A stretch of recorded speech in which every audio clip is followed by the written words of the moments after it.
Buenos días. Good morning, everybody.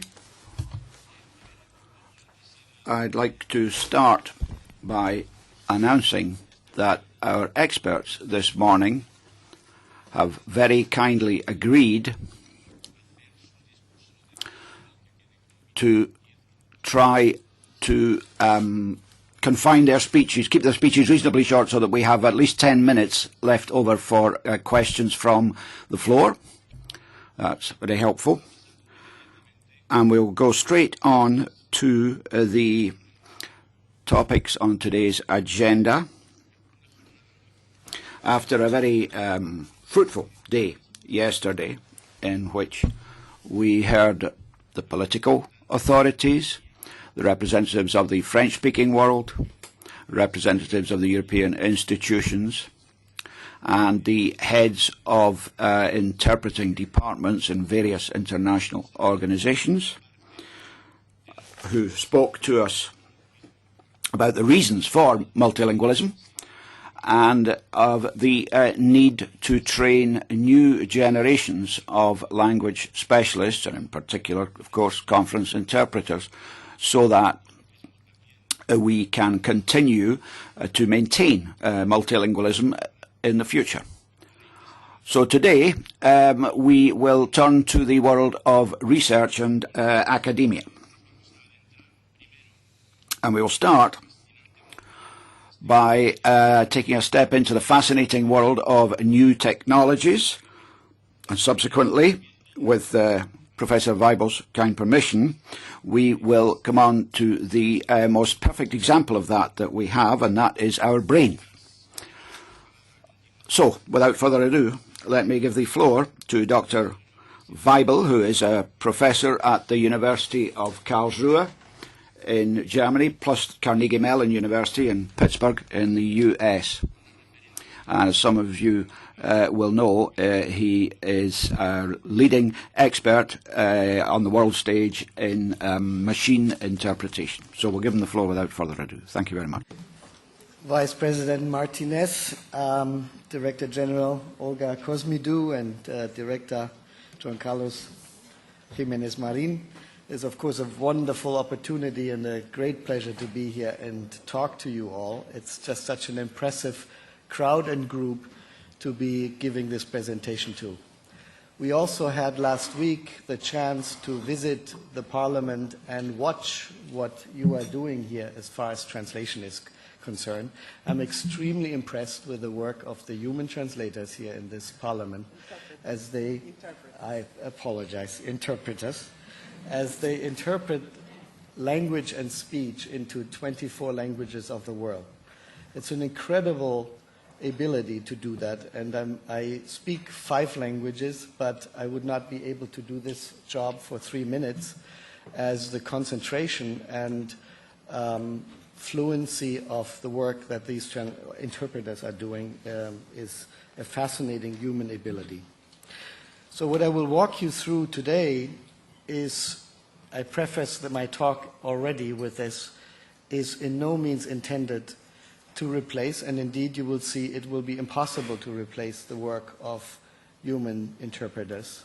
It's an incredible ability, and so what I will be talking to you about is technologies that can be applied for the rest of us. We have to remember the dream in Europe and indeed in the world is for all of us to communicate and understand each other regardless of the language. In most situations, we cannot possibly go through the effort and the expense that we can afford in the European Parliament. Now, with this, let me begin my talk. It is, of course, well understood in this crowd that we are living in a global village. We do work together, and increasingly the world is globalizing. We practice exchange and communication, and in Europe in particular, it is a mandate for all of Europe to integrate regardless of language separation. Now, on one side, there might be some who might argue we should just all speak the same language, but at the same time, there's an opposing trend that insists on the cultural diversity, on the beauty, identity, language, culture, and custom of each language and each country. And that pride in individualism must be understood if we want to reach the hearts and minds of our brothers and our sisters worldwide. And that presents the challenge. How do we achieve this global village while at the same time not ignoring our cultural identities? Now, no other place in the world understands us as well as Europe, with 24 languages by last count, plus many dialects. It is, of course, a daunting challenge to do this and to achieve this type of integration. Currently, it's done by human translation, or it's not done at all. Most of the conferences I attend are all in broken English. Now, if you look at how well people speak English in Europe, you know, for those of you who believe that switching to English is the solution, I invite you to look at this slide where you see that across the different countries in Europe, only an average about 30 to 40% of people speak English well enough that they could conduct business with each other. So we have to dismiss this as a solution, and indeed it's probably not desirable to do that anyway. Now, what else can we do? Now, of course, there's human interpretation and translation. There's currently about 500,000 translators worldwide. 150,000 of them work in Europe. These are numbers you might correct me with, but this is our research. It's already about a $31 billion market, and the EU is one of the largest, spending 1.3 billion euro on translation and interpretation. Around the world, as impressive as it is with 24 languages, it pales with the challenge worldwide. There are 6,000 languages roughly in the world, and if you wanted to have everyone translated to everyone in the planet, you would have to provide 36 million translation directions. Indeed, that's impossible. So thus, it is only a small fraction of what could be translated that is actually being translated or interpreted. And this is just text. For speech, of course, the situation is worse. There are about 300,000 conferences per year in Europe. 1% or less are interpreted, actually, by human interpreter. On YouTube, every minute, 13 hours of new videos come online. We have television that reaches satellite television that reaches every part of the world. Lectures, governments, universities, corporations all produce speech in a constant pace. And meetings, telephone conversations, travel, dialogue, and encounters, all are events where we speak with each other, and indeed we can't usually do it in each other's languages. So what can be done? I believe that it is an enormous challenge that cannot be met alone by human effort alone, and this is where we have devoted a large part of our time, effort, and money to come up with automatic solutions. So can technology provide a solution? It is, of course, a very difficult effort to do translation or interpretation of speech from one language to the other. For more than 20 years, we're now working on this problem, and the problem roughly involves 3 different steps in 2 directions. If I want to speak or interpret from English into Spanish, the first thing I need is a speech recognition system that converts the spoken word into text. The second module will be a translation system that converts the text from English into text into Spanish. And then on the other side, I need a system that pronounces the Spanish text in Spanish speech so that the counterpart can hear it. When that other person wants to respond, once again, we need Spanish speech recognition, translation from Spanish into English, and text-to-speech synthesis in English. Now, this has been work for many, many years, and it is only recently, in the last 10 years, that increasingly we have even understood that programming such systems is impossible due to the large number of rules that would be necessary to understand human language. Therefore, all modern methods really resort to automatic learning techniques. Our machines that I will present you today are all automatically trained by learning machines on data that has become available. The Internet increasingly makes large volumes of data available. So we can go to the Internet, we can collect data worldwide to provide or to produce data based on which we can train the systems. We collect speech data and we collect translation data, and with that data, our learning machines constantly learn and improve to do this task. I will not bore you with the details of how these models work, but think of them as dictionaries and then also contextual memories, or language models as we call them, that collect statistics such that we can increasingly learn how words are translated and how they are used in context in each of the situations we might encounter. So with these techniques, we have gone through a 4-phase research agenda. In the early 90s, late 80s, we came out with the very first systems that showed feasibility of such systems. Our early system, Janus, was the first in Europe, where you could speak a sentence from 200 possible sentences. It would take 5 minutes to do this, and finally you would get a sentence on the other side, but you would have to make sure that your sentence was syntactically correct and was limited to 100 or 200 word vocabulary. Clearly not very practical. In the next 10 years, we worked on producing spontaneous systems. When people speak, they can stay limited to a particular domain, but they cannot be limited to vocabulary and cannot be limited to speaking style. We constantly hesitate and interrupt ourselves. We go and and produce all kinds of hesitations. All of these must be handled. Luckily, out of this emerged 2 directions, which we now finally are in a position to apply in the real world. One is mobile consecutive interpretation devices that are mobile and therefore can be carried along. These are important for travelers, for humanitarian missions, for healthcare providers, for police and military, for various parts of the government where people are in a mobile situation and have to go out into the field. The second that I will also present you is simultaneous interpretation in a more stationary environment. Think broadcast news or university lectures or government speeches and so on. Let me begin with the first of those 2, which is mobile consecutive interpretation.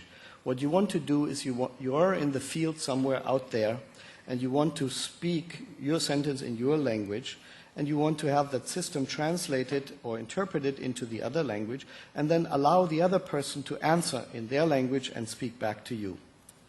This is something we do to great extent for humanitarian missions, where it's currently or has been done before with human interpreters, but very often they are not available when you're in a crisis area of the world. And thus, charts and dictionaries are being tried, as you can see in these pictures, but in many ways it is problematic because you cannot get good translation or interpretation out of this. And secondly, sometimes trust and security is in question because you don't know whether the interpreter or translator you can get in the field will in fact give you a translation that is to be believed. So what we have done is we began developing then systems that we both produce for travelers, and we formed a little company that would try to bring that to a portable device that we can all buy and produce and disperse through the app stores. With modern smartphones, you can now download such apps so that everyone can actually download such device, such as software. Our little company and the software we produce is called Jibigo. It's something you can download on your iPhone and on your Android phone.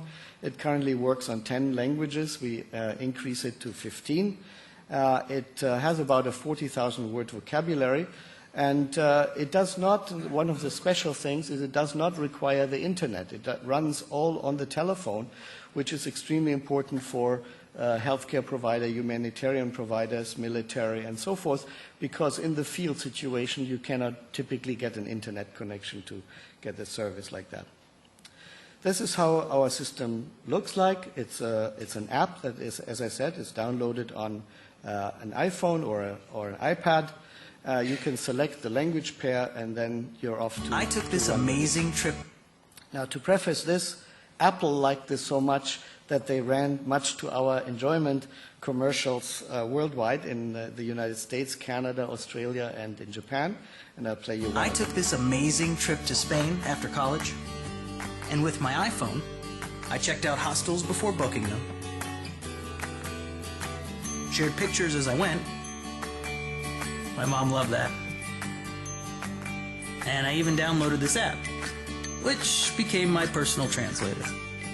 Where's the train station? ¿Dónde está la estación de tren? All I really needed was my iPhone and my passport. So we were, of course, very happy with this commercial, but so that you see that it really works, I brought you also here my own iPad. It allows you to turn the screen so that you can, in fact, read it better and sit across the table from someone and say, "Hello, it's very nice to meet you." Bueno, es muy agradable conocerle. Encantado de conocerles. Nice to meet you. I have a problem. I have a cold. Tengo un problema, que tengo un resfriado. ¿Desde cuándo que lo... sometimes we make mistake. ¿Cuánto tiempo lo han... How long it? No hablo español muy bien. I do not speak Spanish very well, Pero tengo esta máquina. but I have this Mackie. Tengo esta máquina. I have this Mackie. Sometimes we make mistakes. Algunas veces es que We are making mistakes on occasion. estamos haciendo errores de ubicación.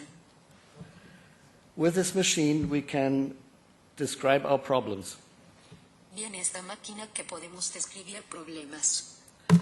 So with these devices, we have expanded them into different devices, and you see they make mistakes. So one of the things we spend a great deal of effort is to correct those mistakes. Again, we human beings also make mistakes, and one of our fascinating abilities is to recover from errors. You can, these devices, when they make mistakes so that they don't produce bad translations, you can shake them and then the hypothesis disappears. You can type the text if you like, and so on and so forth, to make corrections to the input and to the output. Now, we also learn from those corrections, because every time we make corrections, we get new data based on which our systems continuously get better. Now, we apply these systems also to humanitarian missions. We go every year into 3 different parts of the world. You see here situations where we need such devices, where interpreters are available but not to the extent that we would like them. Here you see one of the doctors that go in one of the exercises in Thailand. This is done with the United States forces together with the Southeast Asian forces, do an exercise every year called Cobra Gold, where MEDCAP, Medical Civil Action Program, is being tested how to do in civil disasters or in humanitarian disasters translation on the fly in order to help people in local environments. So we go and try this every year in Thailand. You see here pictures from the Thailand exercises. This is another one in Cambodia, where once again language problems lurk and we need to have translation capability to help people. This is done in a purely humanitarian fashion, where thousands of people are being treated medically every year in order to help do this in a multinational fashion. And again, translation is a key element of that. See here pictures of people in Cambodia. This is another humanitarian organization in Pittsburgh, Shoulder to Shoulder. It's a medical mission to South America in Honduras that a friendly clinic of ours in Pittsburgh is supporting and organizing. And once again, it's staffed by volunteer doctors who typically don't know Spanish, and so they take our devices into the field, as you can see here, to communicate with the patients. Now, all of this is a great deal of effort, and of course we get better in this, and I hope I convinced you that in all of these situations we cannot expect to have a human interpreter always at our disposal. So it is, even though the machines aren't as good as the humans, in those situations, it is essential to have that. And indeed, would we always need to rely on an official voice from the government? We, the people, want to have also translation capability. What I'd like to walk you through now is the second class of applications that we develop, which is simultaneous interpretation. As you see, many other applications do not work in the way that I have just transcribed, where you have a dialogue with another person in another language. If you're watching TV or you have lectures, parliamentary speeches, telephone conversations, meetings, academic lectures, in all these situations, it is a continuous stream of words and sentences. We cannot wait until somebody pushed the button and repeated or said a sentence. Of course, we have a lot of data from the European Parliament where we can build and expand and train such systems, and so we have begun working on these systems that would provide simultaneous interpretation. Now, in university lectures, we have a particular problem, namely there we do not have human interpreters, but we do have students who cannot understand German, for example, in our university. And so we are interested in providing tools for such students to be able to follow along in a lecture in German so that they can understand the contents of that lecture. So if you have a person speaking in a language that you do not understand, it is a challenge, and we do want to provide an understanding of the content. Now, the automatic systems will by no means be as good as what the human translators and interpreters can do today. But imagine you're in a country without interpretation services, and you do not understand a word of that language. You'd rather have a system that gives you a little bit of help and a little bit of interpretation so that you can follow along and at least understand the gist of the content of the lecture. Now, our students in Germany tell us that that's a big problem for them. They tell us that they spend more time learning German than they are spending learning the subject that they are there to study. And they have to join courses and learn language before they come. Now, of course, we do not want to discourage them from learning German. In fact, we want to encourage them. But at the same time, there's an international brain drain. We want to make sure that people come to Germany, even though there's a language barrier. Now, we also get funded by the European Commission. We have a project called Ubridge, where translation and interpretation services are being developed. This project is being funded by the European Community, and it's supposed to provide such services for the rest of us, for the population. Now, the systems that you see here are systems that have recognition and translation, just like before. But in addition, we have the problem that I don't say period and comma in the middle of my sentence, and the translator needs to first figure out where the end of a sentence is in order to produce a translation. So this continuous monologue produces extra challenges for our translation work. A second problem is also a question of delivery. How do we deliver the output to many people in a room? You all speak different languages and you have headphones on, but it is also possible to produce output by way of directional speakers or heads-up display goggles so that you could someday have your own personal translation device and see the translation as captions in your goggles as well as in the speaker. What we do at the University of Karlsruhe is to produce a system that translates over the internet and uses the internet as a tool to deliver to everyone. So a lecturer comes on and the speech gets transmitted to a server on a computer. On the computer, it is being recognized and translated into the other language and then delivered via a web page. So a student brings their own laptop or their own device, and on that device, they can then follow the transcript and the translation at a personal level. So they can select the output language and then follow along on their own personal device.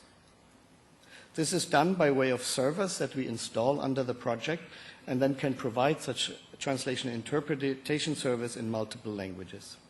We launched it this summer in Germany on 4 lectures from German into English. Now, we also do other things, like, for example, automatically translating the PowerPoint presentation so that students who do not understand the German PowerPoint presentation can get a translation into English that way. After the lecture is available on a server so that students can listen or read the lecture after it has happened based on the archival version of that lecture. We can provide search and retrieval because the text has been transcribed and translated, so a student can use a keyword and simply enter that keyword and find the lecture that explained that subject matter. Now, there are many challenges for us in research still to make these systems better. First of all, it's a continuous monologue that as I mentioned, there's no periods and no commas in my speech. The speaking style is fast, it's spontaneous, it's fragmentary. We sometimes cough, even sing in lectures. Sometimes we laugh, and all of this has to be treated. Our vocabulary is very special. Of course, in a lecture at an academic level, you will find a lot of terminology. So we have to deal with the many words that might appear in different lectures. And indeed, I was asked by the interpreters in this room to provide my slides and my presentation so that they could prepare for the terminology. It is a problem. We have to adjust our vocabularies, human and machine, in order to handle those special lectures. And then all of this has to happen fast. It is a problem again for the human interpreter as well as for the machine to produce this with very little delay so people can follow along in the lecture. German for us was a particular challenge. As you know, or those of you who know German know that German has this nasty problem of having the verb at the end. And so sometimes you need to wait for minutes until you know how the story will end.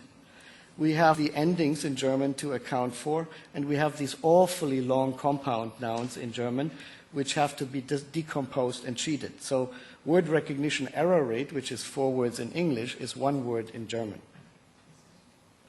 We also have these special words, as I said, terminologies for a particular technical lecture. We have to deal with formulas. If somebody is speaking a formula, you don't want it to see it written out, but you want to see the formula. And of course, there's ambiguities. The word Vorzeichen in German is translated into sign. It's the minus sign or plus sign, but it can also mean omen. And in a mathematical lecture to talk about omens, it's not a particularly good translation. Now, in the lecture also, we have a great deal of problems that English words sneak into another language. So we talk about iPhones and iPads and lasers, and all of them are pronounced in a German lecture the English way, and therefore are generating problem. And then when we talk in German about downloading something, that English word also gets declinated in a German way. So we say to have downloaded a file, and we mix up the languages like this. So it's an enormous challenge, what we constantly do with languages, and for the machines as well as for the human interpreters, it's a constant adaptation and growth in terms of handling this. Some of this for the machine we use by a constant challenge of adaptation and readaptation of the systems. We too use the PowerPoint slides of the presenter. Our computers use the PowerPoint slides to find all the terminology in the PowerPoint slides. With the terminology, we exercise and we do a search in the internet for similar documents, and from those documents then we produce all the words for that particular system that needs to be run in that situation. Now, the biggest challenge, of course, is how we go from this to 6,000 languages in the world. There we're doing a lot of research in trying to make this whole process cheaper, to lower the cost, and to make it more efficient to build new systems, even for under-resourced languages. So let me come to a conclusion. I'm getting the signal that I'm out of time. So let me make a few points. Is interpretation by machine possible? We believe it is. The performance of these systems will continue to improve. They run and learn from internet data, so the more data there is on the internet, the better the systems will become. And there is plentifully data available on the internet. Are we replacing human interpreters? I say a passionately no. Machine translation quality remains much worse than human performance, and it clearly lacks the human judgment and intuition about what it is we're talking about. Nevertheless, this is not a competition between human and machine. It is about the rest of us. The rest of us do not have the luxury and the opportunity to get to enjoy the wonderful translation and interpretation services that you have. And so, in most cases, the practical reality that it is either poor English or no communication at all. And that generates a social challenge. Do we want to go to the Middle Ages, where only the educated can understand what the government and what the church says? No, we would clearly want to have a translation for all of us and for ourselves. Are we hindering human language learning? We also know for a fact that that's not the case, as people reach out and, in fact, listen to what another person has to say. We begin to be motivated and have an interest to learn another language. And indeed, we notice that some of our translation devices are used by people to actually learn that other language. So we have to recall the mission. The mission is to create a multilingual understanding and integration for all.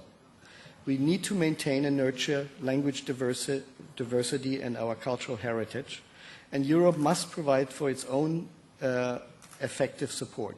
We do not want to outsource this to other services or companies, but we do have to provide that service. We can only achieve this if we embrace and integrate both human and machine support. And we like to emphasize this, that it is really both of these efforts that is necessary. And as such, we believe that we need to achieve symbiotic, scalable solutions by language services that complement and magnify human effort with machine support. So again, with this I conclude. I hope I have given you a little bit of a glimpse of what is to come, and that it is in fact in the symbiosis that we find the answer. Thank you.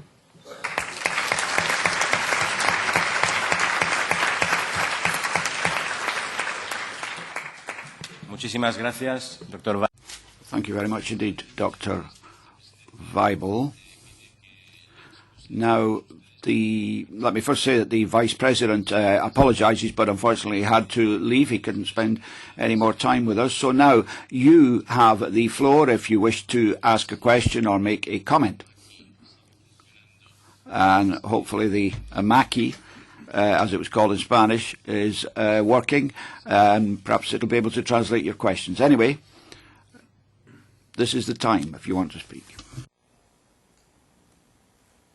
Thank you very much for a fascinating talk. I have a question on anticipation. You know, you mentioned for verb final languages like German, and in Turkish it's even worse because you need to add everything to that verb.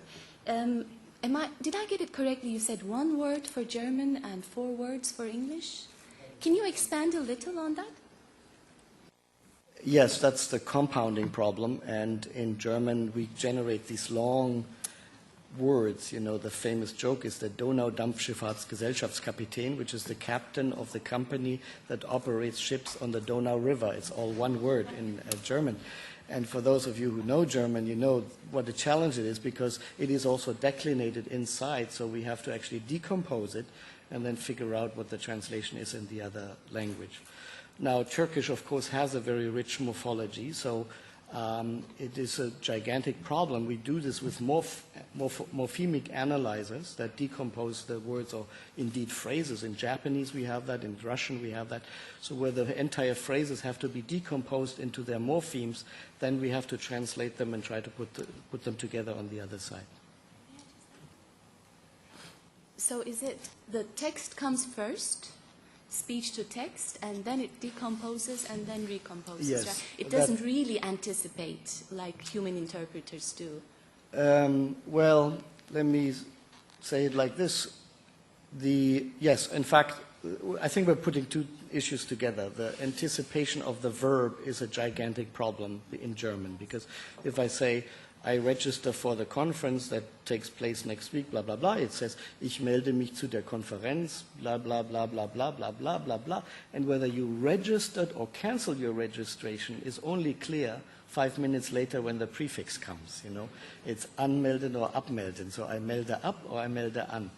And that, of course, our interpreters will have, I'm sure, a story or two to say about this, because if you're wrong with your guess, so you're guessing, and if you're wrong with your guess, at the end, you have to revise your statement and correct the fact.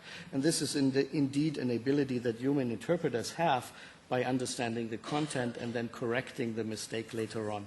We cannot do this by machine, and currently what typically happens is the word simply drops off at the end, and you're left with something partial. So this is a research issue that remains a research issue that we're trying to deal with. But I'd like to keep in mind also that partially for an interpreter it is also a memory problem. You have to remember potentially 10 minutes of speech before you can produce it. That is not a problem that the machine has, because we can store hours of speech if you like. So indeed, again, we're coming back to the symbiosis. There are certain things that machines are very good at and certain things that humans are extremely good at. And I believe combining and collaborating in this way is the way to go. Muchas gracias. Thank you. Does anyone else have a question? Yes?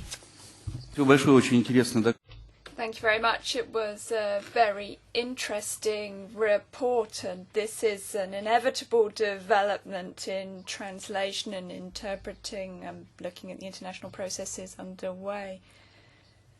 It seems to me that you're very much focused on technical linguistic components, and there are several issues relating to that. I think it's important that we consider the consequences in the next 5-6 years when you look at the development of machine translation.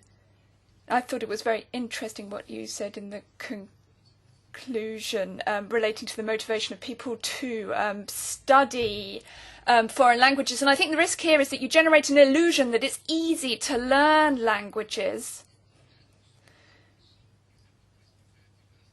That's a risk on a large scale, and I think that's important when you're discussing with people looking at the development of the world and different foreign languages.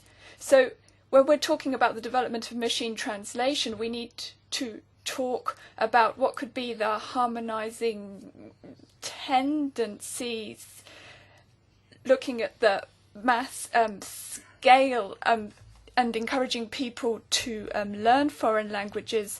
And the other aspect is, what's the use of this? Now, it's clear that machine translation is going to work in a different context. So what's the context which we are going to use machine translation in? How is this going to add to the selection of services which we have today? Of course, this is going to have an effect on the way in which we train the new generation of interpreters and translation to prepare them to work in the new preconditions. So thank you.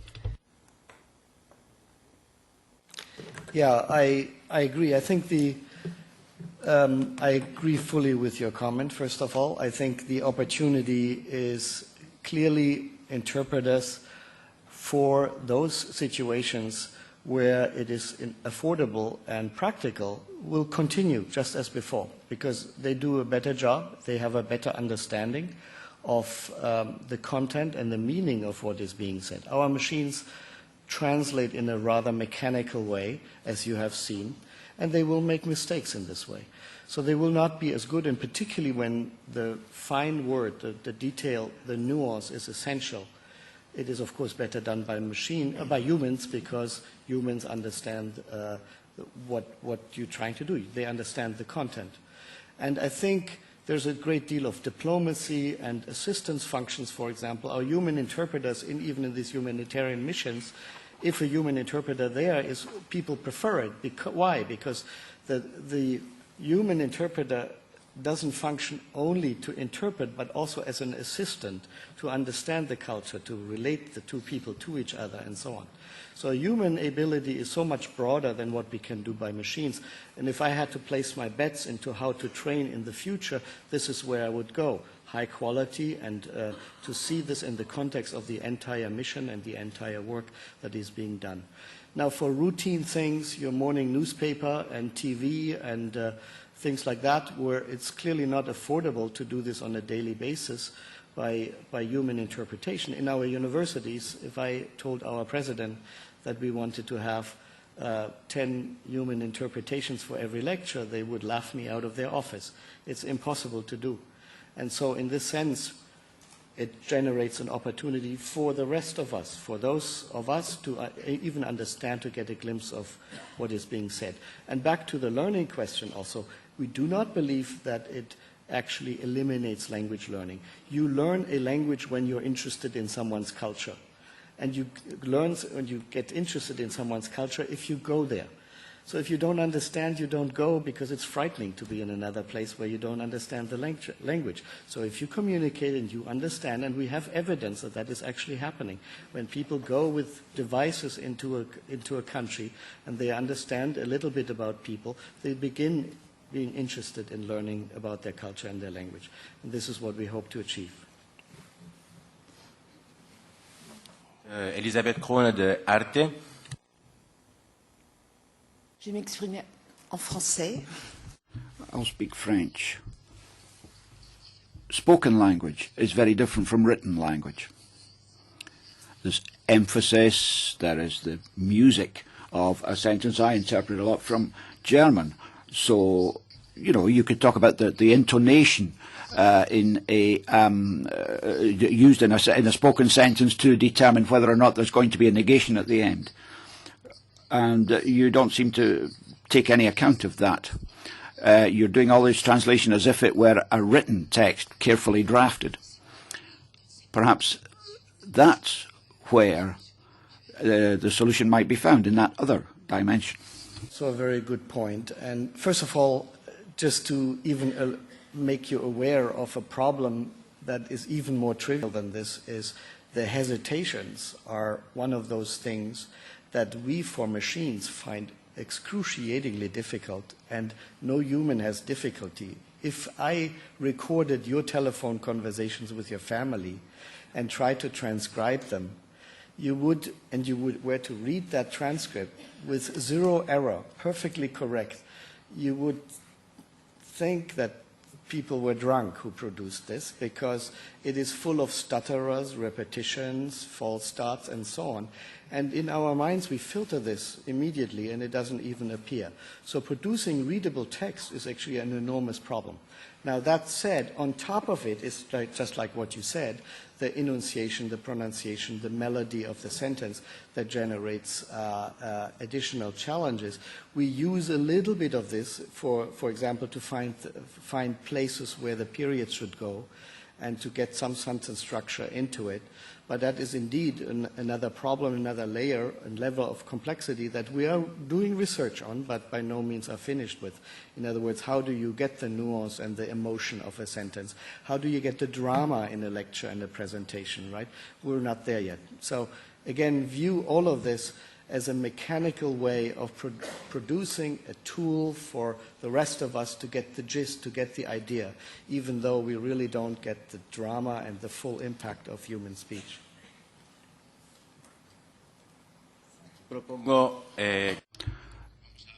I would suggest that we just take 2 more questions, and then we'll move on to the next speaker. Sally Bailey from the Council of Europe. Thank you very much for your presentation. I've understood that this, would only apply in a different context and in different situations. But there's one context, one situation that you've presented where I wonder whether the use of machines is actually not harmful. And it's the humanitarian crisis situation where you're trying to get people who have been traumatized, who have been, hurt, physically hurt, to speak to doctors. How can you get a child to speak to a doctor through a machine? Doesn't it actually, in fact, fact, hamper communication. And so interpreters are so important for communication facilitation that I would have expected that in a situation like that, you would not want to use a machine. I'm very glad you raised that question, because we had that same concern and fear. And there are two things that happened. One is we began using monolingual local people who acted as facilitators or as assistants. So you are right that if an American Marine stands in front of a poor lady in Thailand, it is a daunting view, and that it is intimidating. But again, we have Thai people or Cambodian people who work with the people, but they are also monolingual. So you can find assistants who understand the culture, and it is then the conversation between the foreign doctor and that monolingual local assistant that is done by machine. So we have that in many situations. The second point I'd like to make, we were actually very surprised about what you said, is I have traveled the world on all of these exercises. I go myself, and one of our biggest fear is, are they afraid speaking into a microphone and a device like this? It turns out no. They don't have healthcare, they don't have glasses, they don't have, they come to get multiple bottles of Tylenol, but they all have cell phones. And so you go into the world, the cell phone is so pervasive nowadays, and it's increasing, that talking to a machine is not a strange thing for the people over the world anymore. So I believe that the world is changing in this way, that fears and problems of that nature, in fact, are gradually fading away. Muchas gracias. Y la última. Thank you very much. Last question in this panel will be from Mr. Skowronski. Speaking Polish. Chciałbym serdecznie I would like to congratulate you on this excellent presentation, and I'd like to express a conviction that this kind of interpretation or interpretation will have many applications across the world and is very useful. But I'd like to draw your attention to one social aspect, as in the case of the Belize system, where very often the system is not used properly and it is replaced. And it is used instead of simultaneous interpreting. And also in this case, for our profession, what is important is a mission. We have to explain to the world that the applications of those systems are limited and they cannot replace human translators or interpreters in this case. Yes, I have no argument with your comment. I agree fully.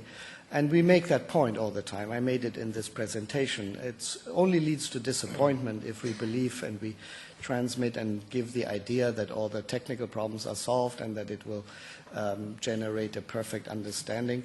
And I don't think that is actually really happening in the exercises that we attend. There are usually human interpreters there, but they are not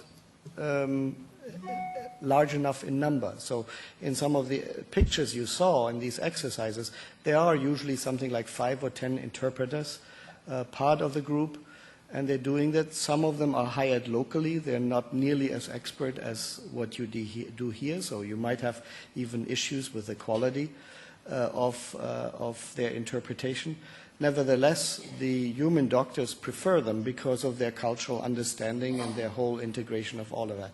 But again, with those interpretations, it's not enough, and so the routine things tend to get done. So we use some of these devices, for example, at the triage station, right? There's no deep conversation going on there. It's just simply sending people to the right doctor. And in those situations, machines are perfectly fine, and the people really don't feel bothered by it, and it is a tool, really, a means to an end, and again, an example of that symbiosis that I'm talking about. You employ and deploy the human interpreter where it really matters and let the routine stuff to be done by the machine. Bien, pues. Fine, well, thank you very much indeed. Thank you to Dr. Weibel for a fascinating presentation.